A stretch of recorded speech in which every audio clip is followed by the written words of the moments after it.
अनाश्रितः कर्म फलं कार्यं कर्म करोति यः स सन्न्यासी च योगी च न निरग्निर्न चाक्रियः। भगवान बोले, जो पुरुष कर्म फल का आशय न लेकर करने योग्य कर्म करता है वह सन्यासी तथा योगी है, और केवल अग्नि का त्याग करने वाला सन्यासी नहीं है तथा केवल क्रियाओं का त्याग करने वाला योगी नहीं है।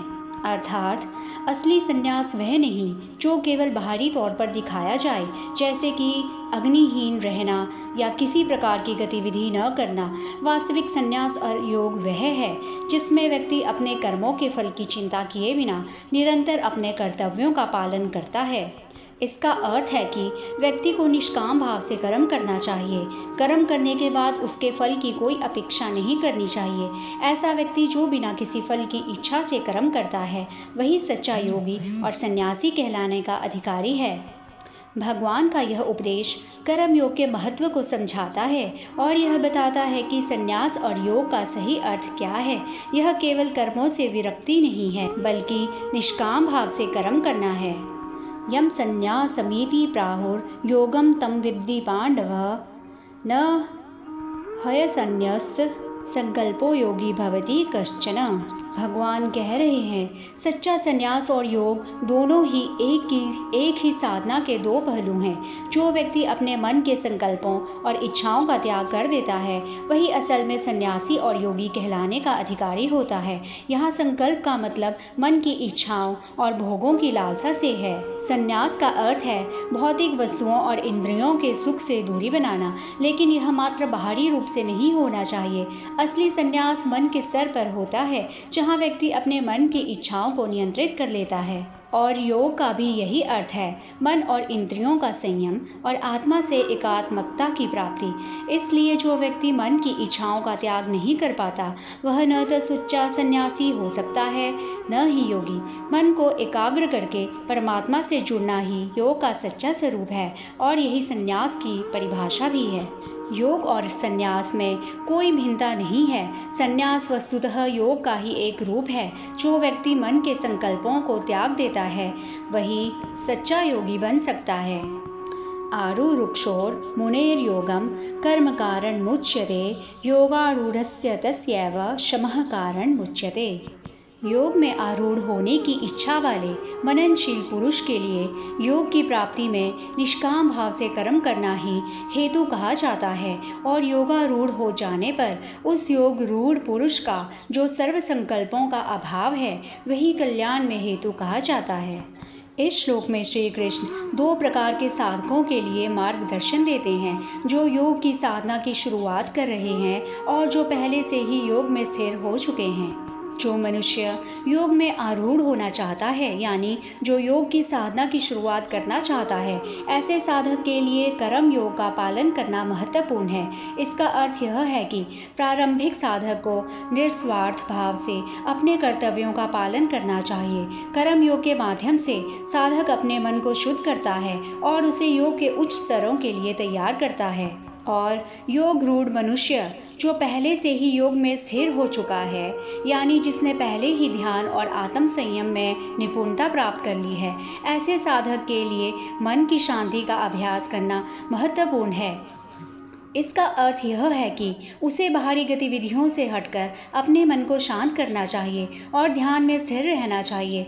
यहाँ शम का तात्पर्य आत्म संयम और मन की स्थिरता से है। इस प्रकार योग की यात्रा में कर्म और शम दोनों का महत्वपूर्ण स्थान है और इन्हें साधक की अवस्था के अनुसार अपनाना चाहिए। यदा हीनेन्द्रियार्थेषु न कर्म स्वप्नोषजते सर्वसंकल्प सन्यासी योगारूढ़स्तदोच्यते। जिस काल में न तो इंद्रियों के भोगों में और न कर्मों में ही आसक्त होता है, उस काल में सर्व संकल्पों का त्यागी पुरुष योगारूढ़ कहा जाता है। श्लोक में भगवान अर्जुन को बता रहे हैं कि योग में उन्नति करने के लिए मनुष्य को अपने इंद्रियों के विषयों और कर्मों में आसक्ति नहीं रखनी चाहिए। इस प्रकार जब कोई व्यक्ति इंद्रियों के विषयों और कर्मों से मुक्त होकर सभी प्रकार के संकल्पों और इच्छाओं का त्याग कर देता है, तब उसे योगारूढ़ कहा जाता है, अर्थात वह व्यक्ति जिसने योग में उच्च स्थिति प्राप्त कर ली है। श्लोक में इस बात पर जोर दिया गया है कि योग की उच्च अवस्था प्राप्त करने के लिए बाहरी भौतिक सुखों और कर्मों से लिप्तता से मुक्त होना आवश्यक है। मन और इंद्रियों पर नियंत्रण रखते हुए संकल्पों का त्याग करके एक योगी ध्यान योग की उच्चतम अवस्था में पहुंच सकता है। उद्रेदात्मनात्मानं नात्मानं वसादयेत् आत्मैव हयात्मनो बन्धुरात्मैव रिपुरात्मनः। इस श्लोक में भगवान अर्जुन को आत्म संयम और आत्म विकास की महत्ता के बारे में बता रहे हैं। यहाँ आत्मा का तात्पर्य हमारे भीतर की आत्म शक्ति या चेतना से है। व्यक्ति को अपने मन और बुद्धि द्वारा स्वयं का उद्धार करना चाहिए। मनुष्य को अपने जीवन के उत्थान के लिए अपने ही प्रयासों पर निर्भर रहना चाहिए। उसे अपनी क्षमता, योग्यता और संकल्प के बल पर खुद को आगे बढ़ाना चाहिए। मनुष्य को कभी भी अपने को गिराना या नीचा नहीं दिखाना चाहिए। उसे आत्म निंदा से बचना चाहिए और आत्म सम्मान को बनाए रखना चाहिए। इसका मतलब है स्वयं ही चेतना, ज्ञान और आत्म अनुशासन से ही मनुष्य का सच्चा मित्र बनता है। जब हम अपने मन और इंद्रियों पर नियंत्रण रखते हैं तब हम अपने सबसे बड़े मित्र होते हैं, और जब हम इन सब पर नियंत्रण नहीं रखते तो हम सबसे बड़े शत्रु बन जाते हैं और अपने ही हाथों अपने जीवन को संकट में डाल देते हैं। श्लोक का मुख्य संदेश है कि आत्म नियंत्रण के माध्यम से अपने जीवन को सकारात्मक दिशा में ले जाना चाहिए। बन्धुरात्मान मात्मनस्तस्य येनात्मैवात्मना चितः अनात्मनस्तु शत्रुत्वे वर्तेतात्मैव शत्रुवत्। भगवान कहते हैं, आत्म नियंत्रण और आत्म अनुशासन व्यक्ति को अपने मन को वश में करने में सक्षम बनाते हैं। जब व्यक्ति अपने मन पर विजय प्राप्त कर लेता है तब वह उसे अपना मित्र मान सकता है, क्योंकि अब मन उसे सही दिशा में प्रेरित करेगा और उसे आध्यात्मिक उन्नति की ओर ले जाएगा। दूसरी ओर जो व्यक्ति मन को नियंत्रित नहीं कर पाता, उसका मन उसके लिए शत्रु के समान हो जाता है। ऐसा मन व्यक्ति को अधोगति, भ्रम और विनाश की ओर ले जाता है, क्योंकि वह अपने इच्छाओं और वासनाओं के अधीन होकर गलत रास्ते पर चलने लगता है। भगवान ने श्लोक में स्पष्ट किया है, आत्मा को जीतना ही सच्चा विजय है और यह आत्म संयम एवं आत्म नियंत्रण के माध्यम से ही संभव है। चितात्मनः प्रशान्तस्य परमात्मा समाहितः शीतोष्ण सुख दुखेषु तथा मानापमानयोः। सर्दी गर्मी और सुख दुख आदि में तथा मान और अपमान में जिसके अंतःकरण की वृत्तियां भली भांति शांत है, ऐसे स्वाधीन आत्म वाले पुरुष के ज्ञान में सच्चिदानंदन परमात्मा सम्यक प्रकार से स्थित है, अर्थात उसके ज्ञान में परमात्मा के सिवा अन्य कुछ है ही नहीं।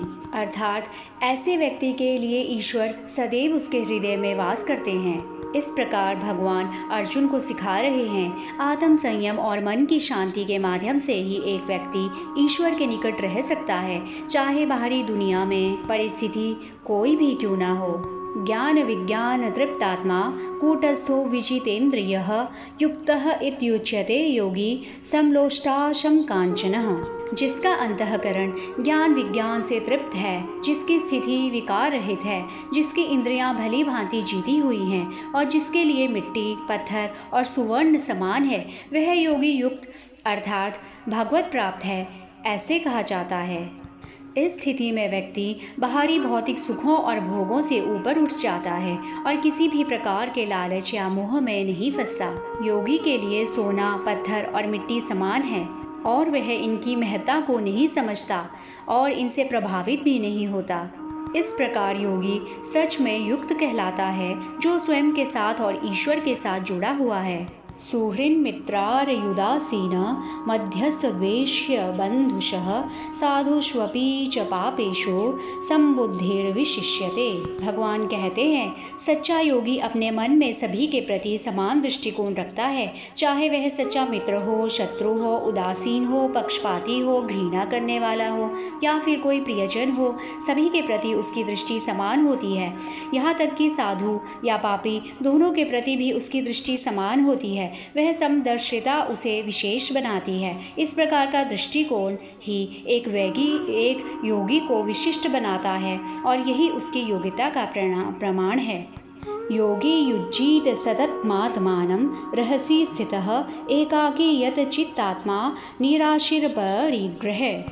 मन और इंद्रियों सहित शरीर को वश में रखने वाला आशा रहित और संग्रह रहित योगी अकेला ही एकांत स्थान में स्थित होकर आत्मा को निरंतर परमात्मा में लगाए रहता है। भगवान कहते हैं, योगी को हमेशा अपने मन को स्थिर रखने के लिए एकांत में रहना चाहिए। उसे एकाकी रहना चाहिए और अपने मन और आत्मा को संयमित रखना चाहिए। उसे निराशा और आसक्ति से मुक्त रहना चाहिए और किसी भी प्रकार के संग्रह या संपत्ति की इच्छा नहीं करनी चाहिए। इस प्रकार की अवस्था में रहकर ही योगी अपने आत्म ध्यान में संलग्न रह सकता है, आत्मज्ञान की प्राप्ति कर सकता है। शुचौ देशे प्रतिष्ठाप्य स्थिरमानसमात्मनः नात्युच्छ्रित नाति नीचम चैलांजिकुशोत्रम।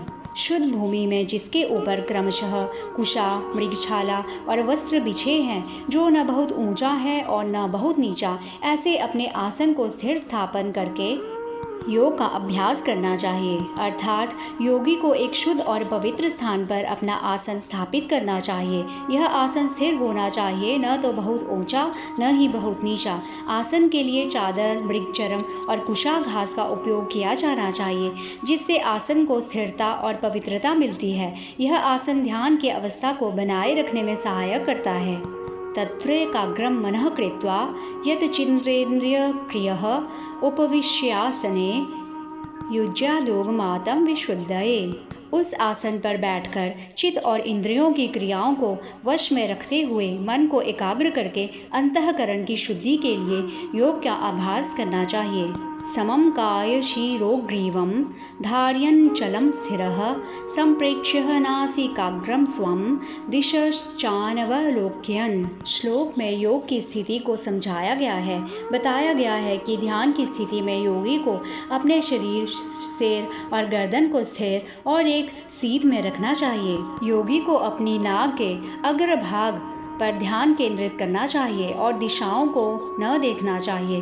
अन्य वस्तुओं की ओर ध्यान नहीं देना चाहिए। इस प्रकार एकाग्रता और स्थिरता का अभ्यास करके ध्यान की स्थिति में पहुंचा जा सकता है। प्रशांत आत्मा विगत भीर ब्रह्मचारी व्रते स्थितः मनः संयम्य मच्चित्तो युक्त आसीत मत्परः। योगी का मन शांत और भय मुक्त होना चाहिए। वह संयम का पालन करते हुए आत्मा की शांति की स्थिति में होना चाहिए। ध्यान करते समय योगी को अपने मन को पूरी तरह से संयमित करना चाहिए और उसे भगवान पर ध्यान केंद्रित रखना चाहिए। इस अवस्था में वह पूर्ण समर्पण और एकाग्रता के साथ ध्यान की स्थिति में बैठा होता है। इस प्रकार की स्थिति से ही योगी को आत्मज्ञान और ध्यान में सफलता प्राप्त होती है। युजन्नैवं सदात्मानं योगी नित्य नियतमानसः शांतिं निर्वाण परमां मत्संस्थां धिगच्छति। वश में किए हुए मन वाला योगी इस प्रकार आत्मा को निरंतर मुझ परमेश्वर के स्वरूप में लगाता हुआ मुझ में रहने वाली परमानंद की पराकाष्ठा स्वरूप शांति को प्राप्त होता है। भगवान बोले, अर्थात निरंतर और स्थिर ध्यान से और आत्मा में एकाग्रता से एक योगी परम शांति और निर्वाण की अवस्था को प्राप्त करता है। नात्यशनतस्तु योगो अस्ति न चैकान्तमनश्नतः न चाति स्वप्नशीलस्य जाग्रतो नैव चार्जुन। भगवान बोले, हे अर्जुन, यह लोग न तो बहुत खाने वाले का, न बिल्कुल न खाने वाले का, न बहुत शयन करने के स्वभाव वाले का और न सदा जागने वाले का ही सिद्ध होता है। इस श्लोक में भगवान श्री कृष्ण योग के अभ्यास के लिए अत्यधिक आहार और अत्यधिक निर्जीवता के नुकसान के बारे में बताते हैं। इस श्लोक का अर्थ है, न तो अत्यधिक भोजन करने वाले व्यक्ति का योग स्थिर होता है और न ही एकदम उपवास करने वाले व्यक्ति का योग स्थिर होता है। इसी प्रकार जो व्यक्ति अत्यधिक सोता है या बहुत कम सोता है, उसके योग की साधना भी ठीक से नहीं हो पाती। इस प्रकार योग की साधना के लिए संतुलित आहार और नींद की आवश्यकता होती है।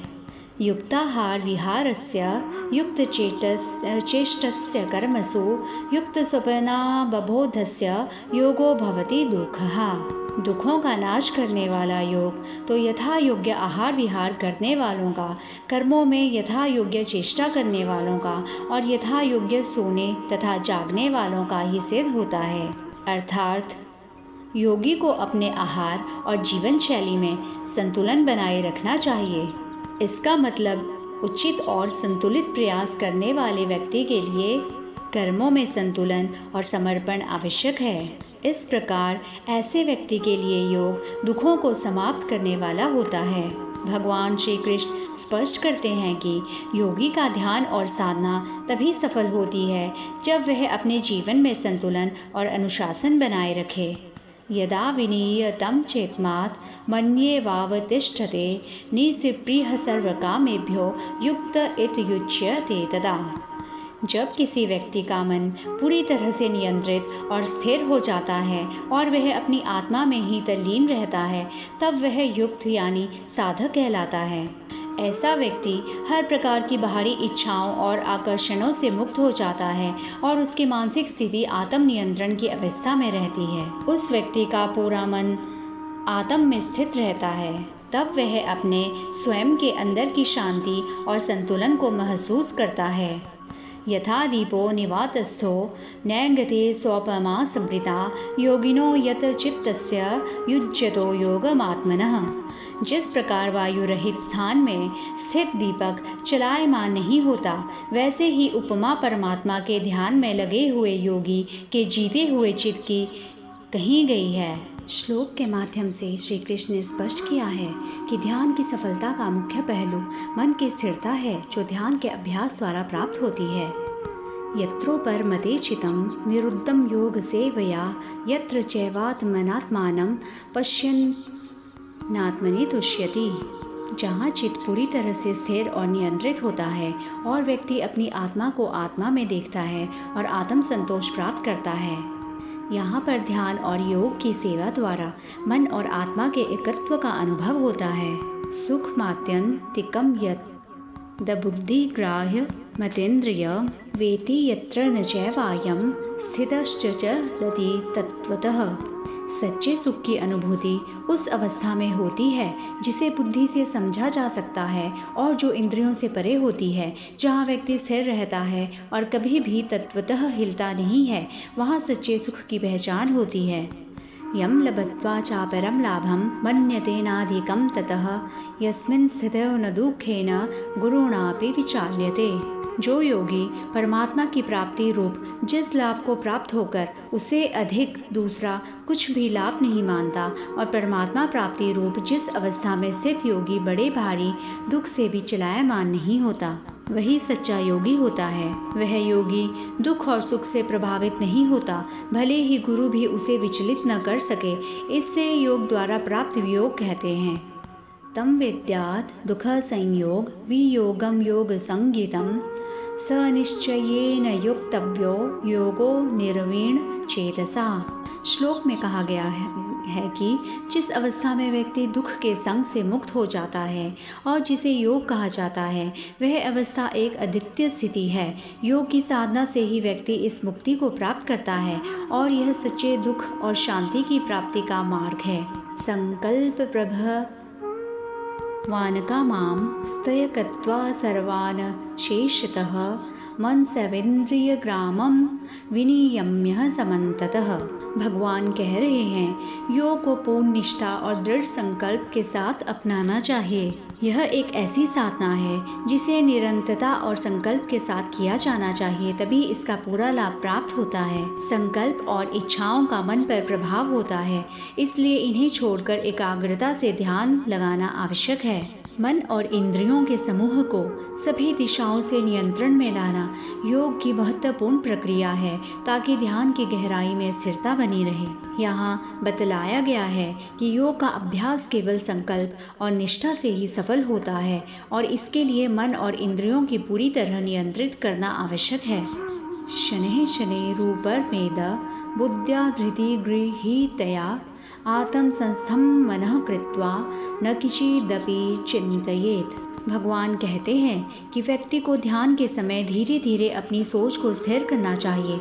बुद्धि और धैर्य के साथ मन को आत्मा के आत्मसात स्वरूप में स्थिर करना चाहिए और किसी भी अन्य वस्तु या विचार को ध्यान में न लाना चाहिए। व्यक्ति को ध्यान के दौरान अपने मन को आत्मा की वास्तविकता पर केंद्रित करना चाहिए, न कि बाहरी विचारों या संवेदनाओं पर। ध्यान के समय किसी भी बाहरी विचार या चिंता को ध्यान में नहीं लाना चाहिए।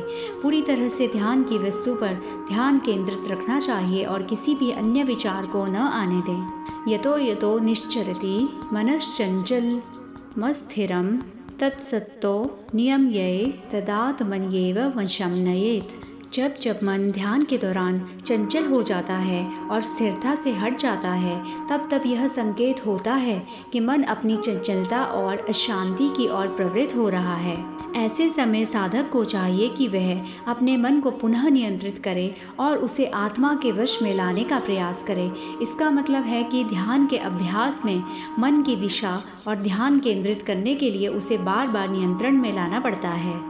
ध्यान में मन का चंचल होना एक सामान्य समस्या है, जिसे साधक को समझना और उसे नियंत्रित करना सीखना पड़ता है।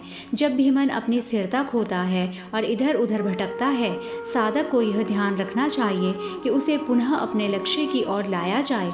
यह प्रक्रिया निरंतर अभ्यास और धैर्य की मांग करती है।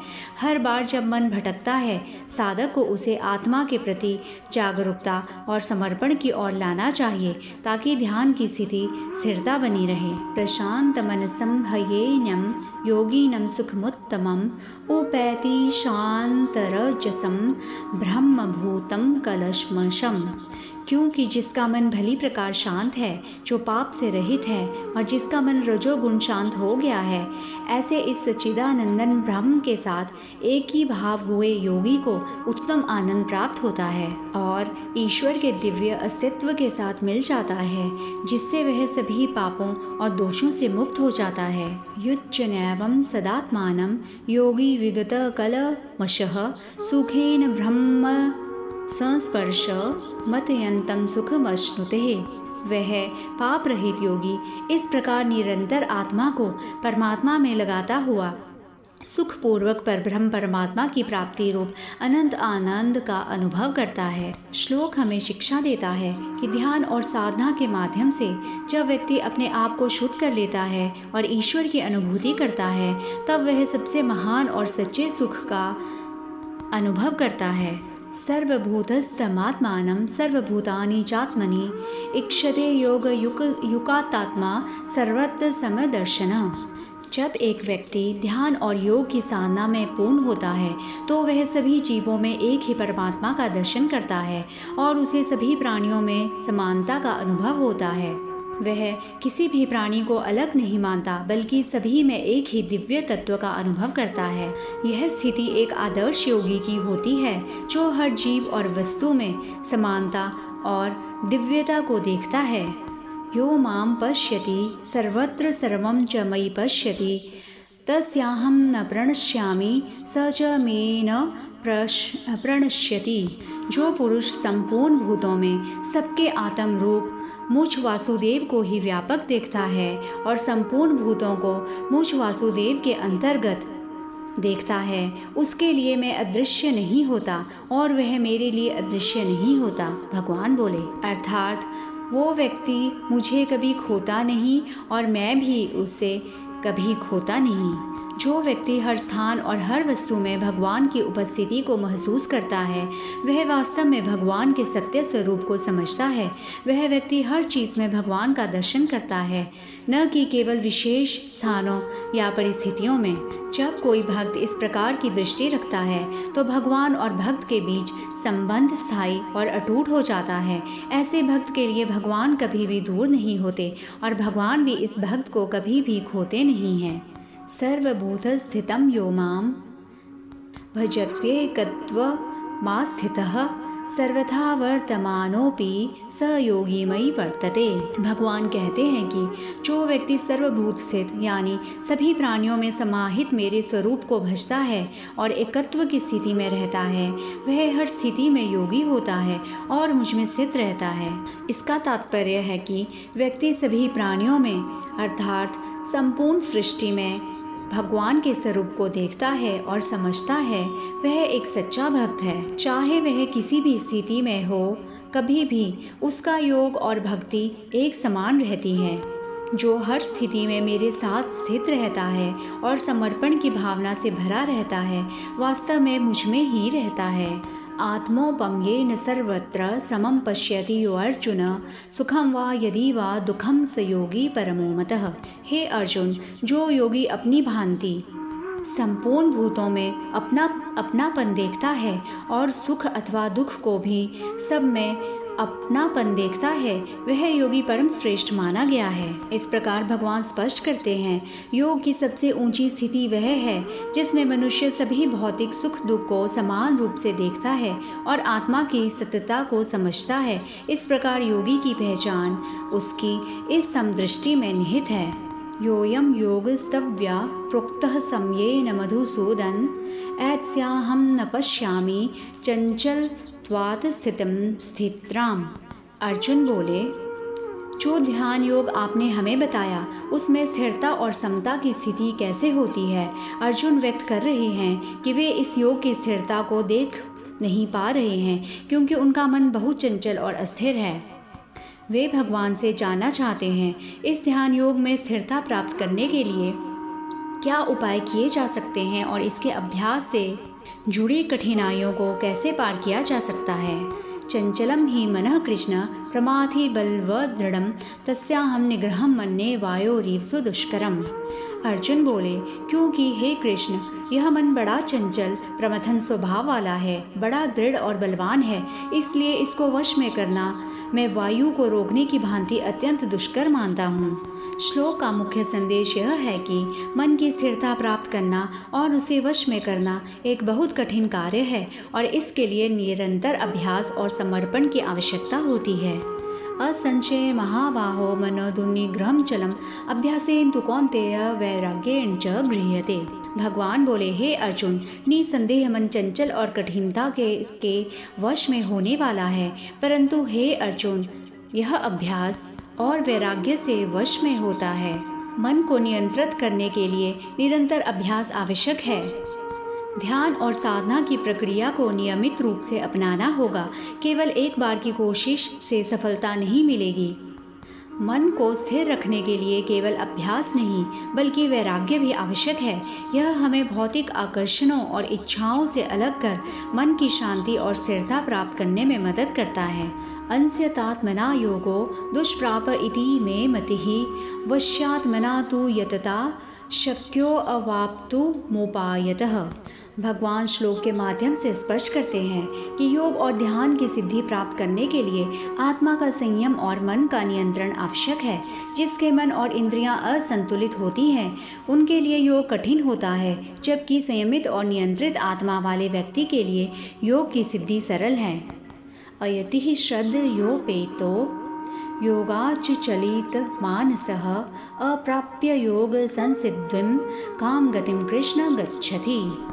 अर्जुन बोले, हे कृष्ण, जो योग में श्रद्धा रखने वाला है किंतु संयमी नहीं है, इस कारण जिसका मन अंत काल में योग से विचलित हो गया है, ऐसा साधक योग की सिद्धि को अर्थात भगवत साक्षात्कार को न प्राप्त होकर किस गति को प्राप्त होता है। अर्थात यदि कोई व्यक्ति अपनी पूरी श्रद्धा और विश्वास के साथ योग का अभ्यास करता है लेकिन सफल नहीं हो पाता, तो उसकी स्थिति क्या होगी।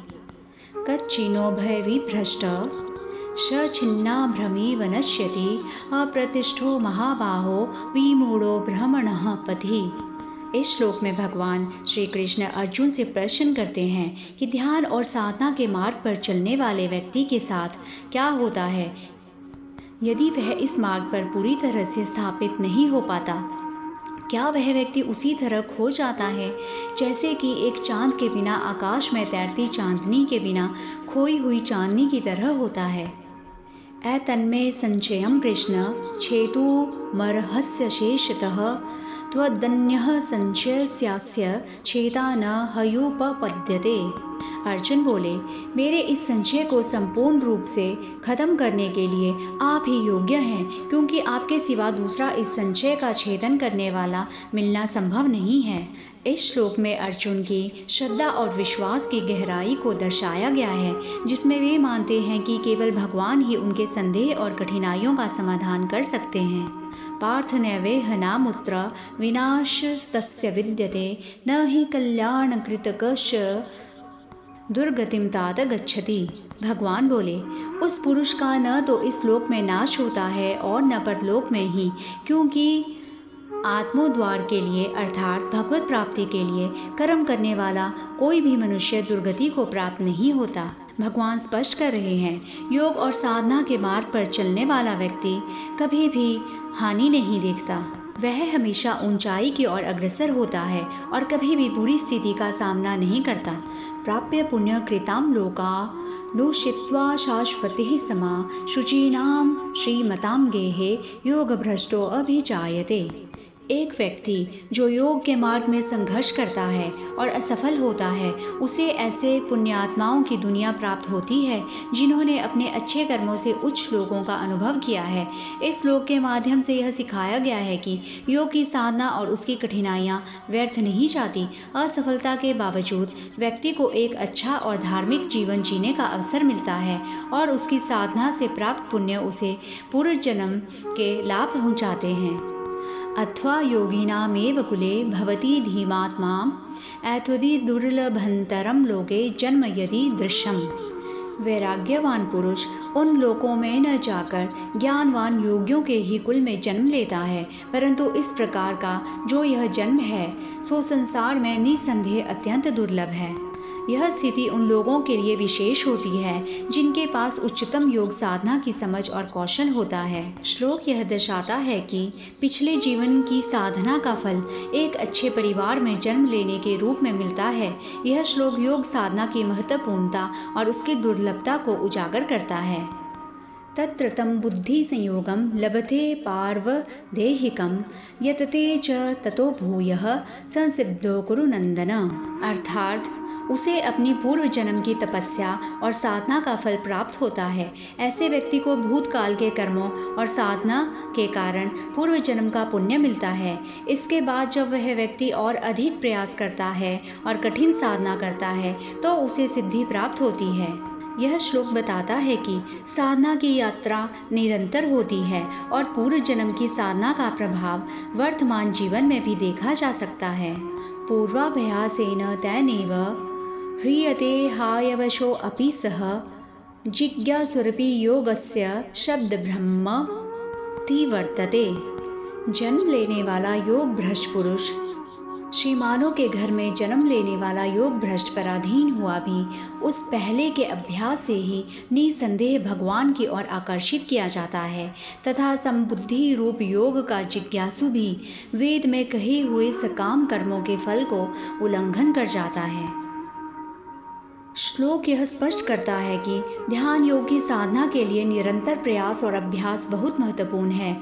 योग के माध्यम से आत्मा की उच्च स्थिति को प्राप्त करने के लिए पहले से की गई साधना भी सहायक होती है, भले ही व्यक्ति वर्तमान में पूर्णता को प्राप्त न कर पाया हो। इसलिए योग की साधना के प्रति समर्पण और निरंतर अभ्यास से व्यक्ति धीरे धीरे अपनी आत्मा की गहराइयों को समझ सकता है और ज्ञान के उच्चतम शिखर तक पहुंच सकता है। प्रत्यत्नाद्य तमानस्तु योगी संशुद्ध किल विषः अनेक जन्म संसिद्धस्ततो यात पराम गतिम। परंतु प्रयत्नपूर्वक अभ्यास करने वाला योगी तो पिछले अनेक जन्मों के संस्कार बल से इसी जन्म में संसिद्धि होकर संपूर्ण पापों से रहित हो फिर तत्काल ही परम गति को प्राप्त हो जाता है। भगवान कह रहे हैं, जो योगी पूरी निष्ठा और प्रयत्न के साथ अपने योग साधना में निरंतर लगा रहता है उसके जीवन के पाप और दोष धीरे धीरे नष्ट हो जाते हैं। ऐसा योगी जिसने कई जन्मों में साधना की है और पूर्ण सिद्धि प्राप्त की है अंततः परम गति को प्राप्त करता है। आध्यात्मिक साधना और योग के मार्ग पर चलने वाले व्यक्ति को धैर्य और निरंतरता की आवश्यकता होती है। भगवान बताते हैं कि यह यात्रा सिर्फ एक जीवन की नहीं है बल्कि कई जन्मों की साधना का फल होती है। भगवान समझा रहे हैं, साधना का मार्ग कठिन और लंबा हो सकता है लेकिन लगातार प्रयास और साधना से योगी अपने सभी पापों से मुक्त होकर अंततः मोक्ष को प्राप्त करता है। तपस्वीभ्यो अधिको योगी ज्ञानीभ्यो अपि मतो अधिकः कर्मीभ्यः शच अधिको योगी तस्माद्योगी भवार्जुन। योगी तपस्वियों से श्रेष्ठ है, शास्त्र ज्ञानियों से भी श्रेष्ठ माना गया है और सकाम कर्म करने वालों से भी योगी श्रेष्ठ है। इसलिए हे अर्जुन, तो योगी बन। भगवान बोले, योगी उन ज्ञानियों से भी श्रेष्ठ होता है जिनके पास शास्त्रों का ज्ञान है लेकिन जो आत्म साक्षात्कार तक नहीं पहुँचे हैं। योगी को केवल ज्ञान नहीं बल्कि आत्म ज्ञान की अनुभूति होती है। कर्मी वे लोग होते हैं जो संसार के कर्मों में लगे होते हैं। एक योगी इनसे भी श्रेष्ठ है क्योंकि वह कर्म के बंधनों से मुक्त होकर भगवान की ओर अग्रसर होता है। अर्जुन को निर्देश देते हैं कि वह योगी बने क्योंकि योग ही आत्मा के साक्षात्कार का सबसे प्रभावी मार्ग है। योगी नामपि सर्वेषां मद्गते नान्तरात्मना श्रद्धावान भजते यो मां स मे युक्तमो मतः। भगवान बोले, संपूर्ण योगियों में भी जो श्रद्धावान योगी मुझ में लगे हुए अंतरात्मा से मुझको निरंतर भजता है, वह योगी मुझे परम श्रेष्ठ मान्य है। भगवान स्पष्ट करते हैं, योग के सभी प्रकारों में भक्ति योग सर्वोच्च है। यहाँ योग का तात्पर्य केवल शारीरिक क्रियाओं से नहीं है बल्कि मन, बुद्धि और आत्मा को परमात्मा के साथ जोड़ने से है। भगवान के अनुसार जो योगी श्रद्धा और विश्वास के साथ अपने अंतर्मन को पूरी तरह से भगवान में लीन करता है और निरंतर उनकी भक्ति में तल्लीन रहता है, वही सर्वश्रेष्ठ योगी है। बिना श्रद्धा के कोई भी साधना फलदायी नहीं हो सकती। भगवान के प्रति गहरी श्रद्धा और विश्वास के साथ की गई भक्ति ही वह साधन है जिसके द्वारा योगी भगवान को एकाकार हो जाता है और उन्हें अपने अंतर्मन में धारण करता है। श्लोक के माध्यम से भगवान संदेश देते हैं कि भक्ति योग, जिसमें भगवान की भक्ति, श्रद्धा और प्रेम शामिल है, सबसे उत्कृष्ट साधना है। यही साधना एक साधक को सर्वोत्तम योगी बनाती है।